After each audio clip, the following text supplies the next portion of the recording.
So today both of us are going to be talking about if the legal drinking age in the United States should remain at 21 or should be reduced to 18. So my name is Matt Gonzalez. Do any of you guys have friends that you know here at school that have been badly affected by alcohol in any way? Yeah, all right. So there are thousands of young adults hospitalized or even killed from alcohol abuse each year. The drinking age needs to remain at a minimum age of 21 years old.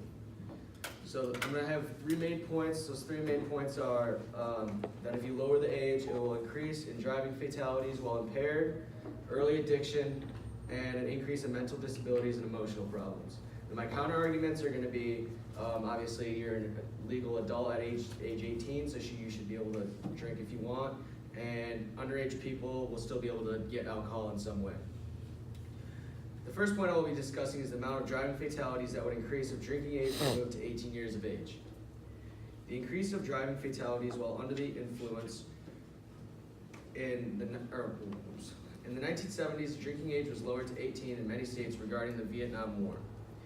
Shortly after the Vietnam War, the new age restriction was abolished almost immediately because of a high increase of driving fatalities.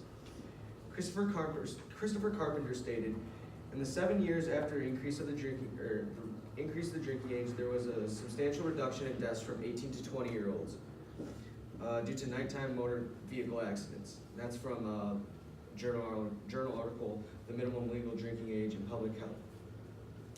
This being because of teens driving home after a night of drinking.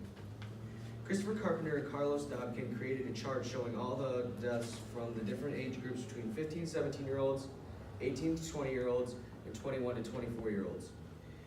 From putting all these results together, it showed the age group of 18 to 20-year-olds.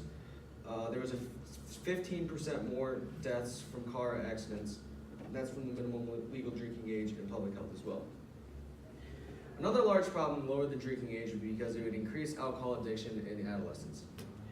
Sean Robinson stated in his book, Behavioral Fitness and Resilience, a review relevant constructs, measures, and links to well-being, that in the Air Force from 1980 to 2009, there was the biggest increase of heavy drinking, from 10% to 16% of everyone in the Air Force. Sean Robinson says that this statistic was very closely related to the supervisors in their base drank heavily.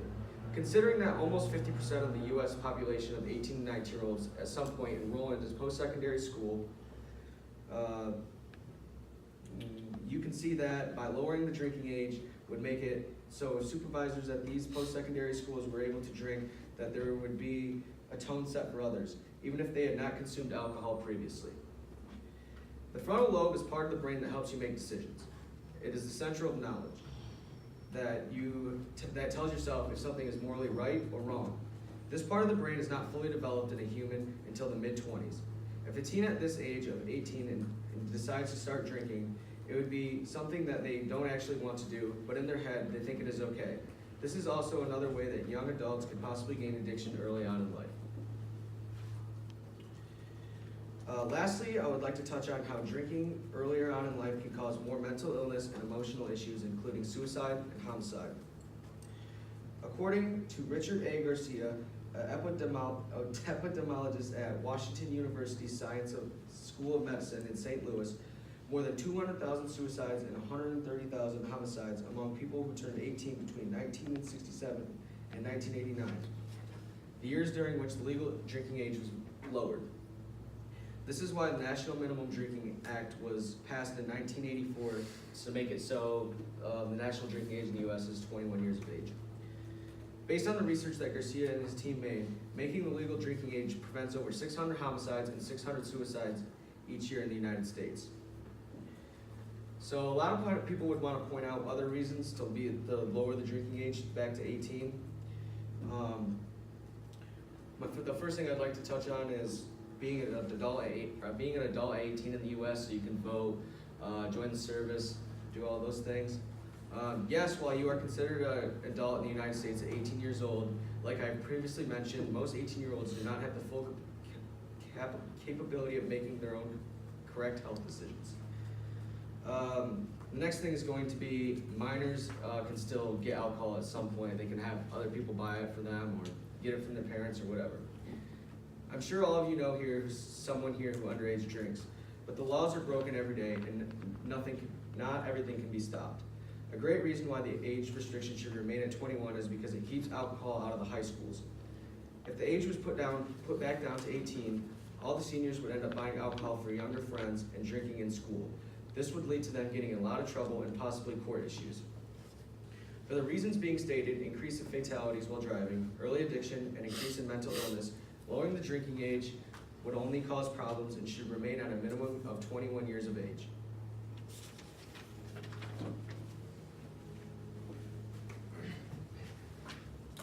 So I'm here today to tell you guys the opposite side of that, of why the drinking age should be lowered to either to 18 to 16, somewhere in there. So the main points I'm going to touch on is the percentage of alcohol consumed underage will decrease. Then the purchase of alcohol underage is still possible. And at the age of 18, everyone is considered a legal adult and can serve for our country. The counter arguments I'm going to touch on is drinking age in relation to traffic fatalities. Lowering the drinking age would be medically irresponsible. So we all know someone that's been in trouble for drinking, or maybe it's even one of you guys. And so I want to touch on the point: the percentage of arrests due to alcohol consumption would decrease. Alcohol arrest in minor in possession is MIP. Everybody's heard about MIP. MIP is minor in possession, so you're not legally of age to consume alcohol or have alcohol, but you have it. So due to this fact, the amount of underage drinking would decrease because the amount of underage drinking would decrease if we change the law to 18. Because, for example, our test group would change. You would have the test group would be smaller of people that are drinking underage. So the Center of Disease Control and Prevention states, although drinking by persons under the age of 21 is illegal, people aged 12 to 20 years old drink 11% of all alcohol consumed in the United States. This shows that if we change the drinking age to 18, it would lower the amount of alcohol consumed by underage drinkers due to the fact that the underage drinking test group would be smaller. The next topic I would like to touch on is the purchasing of alcohol. The purchasing or receiving alcohol underage is still possible in many ways and forms. Many liquor stores still sell alcohol to minors. We all know that. So a journal article stated the enforcement of legal minimum drinking age drinking age in the United States by Alexander C. Wagner states, several recent studies have documented the ease with which these underage 21 people can purchase alcohol beverages despite lowering sales. It was for 18 to 20-year-old males to purchase alcohol way easier. Underage males successfully purchase packaged beer in 95% of the attempts in Washington, D.C., 80% in Winchester County, New York, and 44% in Albany County, New York. McKnight briefly reported a similar study finding that underage youth were refused alcohol sales in only 1/3 of 100 establishments tested in 8 sites around the United States. When you are underage and want to purchase alcohol, there are many other forms you can purchase it. For example, a fake ID. Some people have seen this movie Superbad, for example, and this is Mick Lovin using a fake ID to buy alcohol. He's underage. Or, for example, like Matt stated also, you could have someone that's, for example, you can still get alcohol. For example, you could have an older sibling or someone that is illegal to buy alcohol can buy you alcohol. So why not make it already legal so therefore we don't have to face the problems of underage drinking as much. The final point I'd like to touch on is when you're 18, you are a legal adult in our country, you can serve. So during the Vietnam era, they lowered the drinking age to 18 in some states. Why didn't they keep it that? I found a website that one person in the service was stated a whole paragraph.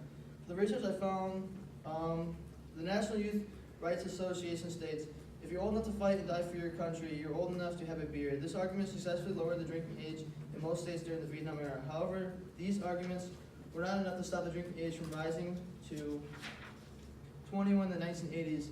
Although this is unfair, people who defend our drinking age say that that publicly safety is more important than fairness. However, serving in the military is statistically far more dangerous than drinking. So are many other adult responsibilities such as smoking and having sexual intercourse. Yet when your country began taking such an interest in public safety, it did not also raise the military service age. This shows that our society idea of public safety is for 18 to 21-year-olds to put our lives in physical and mental health risk to protect older adults who sit safely at home enjoying a glass of wine. This is not public safety. This is the safety of the old and privileged. Mandela wrote that. When you are 18 years old, you can serve your country and you can even vote for a president. For example, the president is the commander-in-chief. He can start a war. He can do multiple things for our country. But you're old enough when you're 18 to pick who your president is, and that's not fair if you can't drink. But you can pick how our country plans out what happens to our country. The comment I'd like to touch on is drinking in relation to driving fatalities. So when lowering the drinking age, it would rise the amount of driving fatalities in relation to drinking and driving. This is due to the fact that there would be a higher population of people that could drink alcohol, which means that there would be a higher percentage of drunk drivers. For research, the journal article "Does the minimum drinking age affect traffic fatality?" states, it surprises no one that when states raise their drinking age from 18 to 21, some decline of driving fatalities among 18 to 21-year-olds is observed. Lowering the drinking age would be medically irresponsible also is another counter-argument. There are many different forms of medically irresponsible when it comes to lowering the drinking age. The first one would be under the influence sexual activities. The next one would be the more likelihood of future alcoholics and mental disorders, like Matt stated before too. So that is why I think the drinking age should be lowered from 21 to either 18 or 16. Thank you very much. And then we have questions. All right, we got some here. They're not on that. Oh, that's right. Okay. Yes. All right, so the first question is going to be, from a show of hands, how many of you have drank underage or know someone that has? Yeah. All right. From what you have heard today, has your opinion changed on the drinking age or stayed the same? Mine stayed the same. I think it should be 21. I think it should stay at 21. I agree. Thank you. Anyone else? No. Do you think educating teens about safe alcohol use starting at age of 18 encourages responsible drinking? Like if they change the alcohol consumption age to 18, would it make people more responsible when they drink instead of leaving it at 21 and just getting set loose? Yeah, because people still get it anyway, like you said, at 18. Thank you. Okay. Do any of you think alcohol abuse on campus is a big problem as of right now? I think it's a problem as of right now because it's final season. Everyone's going home for the summer and we're partying a lot. But I would say during the middle of the school year, it's not big as a problem. And then freshman week was especially a huge party. It was just partying for a week straight, which you could tell because people were outside partying and everything. Yeah. So, Okay. yeah. Do any of you think that if the drinking age was lowered to 18, that there would be more problems within high schools? Yeah. 100%. You all agree? Yeah, me too. All right, thank you all for listening.